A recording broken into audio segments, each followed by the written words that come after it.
The finishing process here at Candlelight, I think it stands out in terms of preparing the product before it goes into finishing, before it gets primed or sealed, and then the amount of dedication and attention to detail after it comes out. Once specific orders are put together, they're all brought over individually.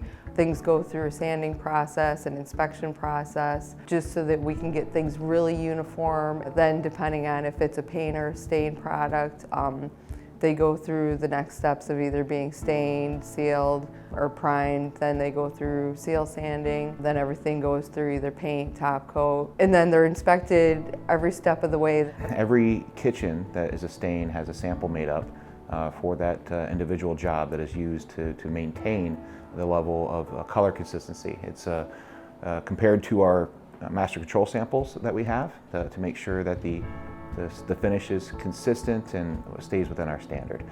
Then that is used both in the stain inspection process and then in our finish inspection process as well. I really appreciate the fact that we try to use our flatline finish as much as possible. And what that does is it really gives you a nice build to our finish. Right now, when we load a piece on the machine to when it comes off, it's about a 38-minute process. We're going to cut that down to about 22 to 25 minutes.